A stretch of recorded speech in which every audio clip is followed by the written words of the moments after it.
Alors, je m'appelle Emmanuel Ecker, je suis né le 6 avril 1990 à Metz. Je suis fils unique, originaire de la petite ville de Mézières-les-Metz, entre Metz et Thionville.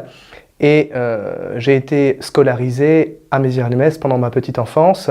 J'ai fait mon lycée à Faber, à Metz, et après un bac ES à Faber, j'ai fait une fac d'histoire-géographie à l'université de Nancy 2, dans l'optique de devenir professeur d'histoire-géographie. Et en même temps que mes études d'histoire-géographie, j'ai aussi un peu enseigné. Puis, à la suite d'un questionnement vocationnel de plusieurs années, j'ai demandé à Monseigneur Raffin de pouvoir intégrer la propédeutique en septembre 2011. Puis j'ai fait une année de propédeutique à Nancy. Ensuite, j'ai fait mon premier cycle de philosophie à Metz. Puis, en 2014-2015, j'ai fait une année de stage paroissial avec l'abbé Stéphane Cam sur le pays Haut-Mosellan. Et en septembre 2015, j'ai rejoint, sur la demande de Monseigneur Laglaise, le séminaire pontifical français de Rome pour faire mon cycle d'études en théologie.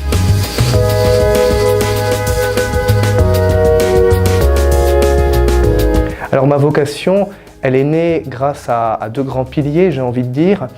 Le premier pilier, c'est la découverte de l'amour de Dieu à travers la liturgie, puisque j'ai passé toute mon enfance à servir la messe, notamment à l'église de Mézières-les-Metz, puis comme grand clerc à la cathédrale, et le Seigneur a travaillé mon cœur à travers la liturgie. C'est à travers la liturgie que j'ai découvert la présence de Dieu, l'amour de Dieu, la beauté de l'église. Et puis, il y a aussi le pèlerinage des malades à Lourdes qui constitue le deuxième pilier de ma vocation, le service du frère, puisque depuis 2006, je vais régulièrement à Lourdes comme hospitalier, comme brancardier. Et c'est là que j'ai découvert notamment que l'Église, c'est une grande famille au sein de laquelle on est tous frères, au sein de laquelle on se soutient, au sein de laquelle il faut venir en aide aux plus petits, aux plus pauvres. Voilà, ce sont un peu les deux grands piliers de ma vocation. Alors, être diacre, pour moi, c'est comme le dit la Constitution Lumen Gentium au numéro 29, le diacre est un serviteur de la liturgie, de la parole et de la charité, un serviteur qui est en lien avec son évêque, en communion avec son évêque et tout le presbytérium, c'est-à-dire l'ensemble des prêtres.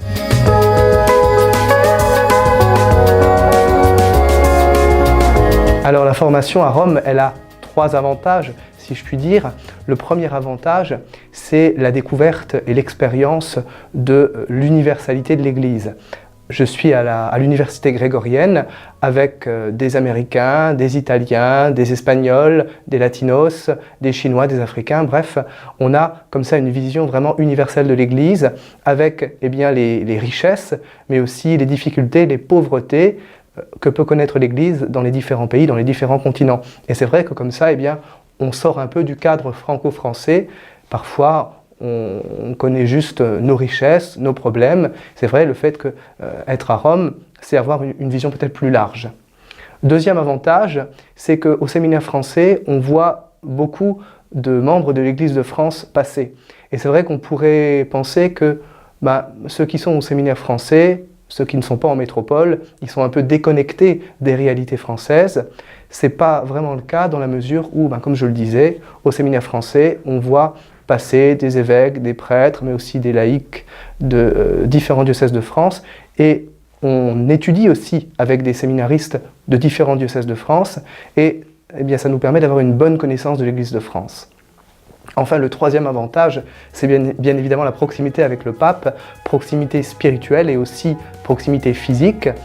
Et c'est une des belles grâces de la vie éternelle.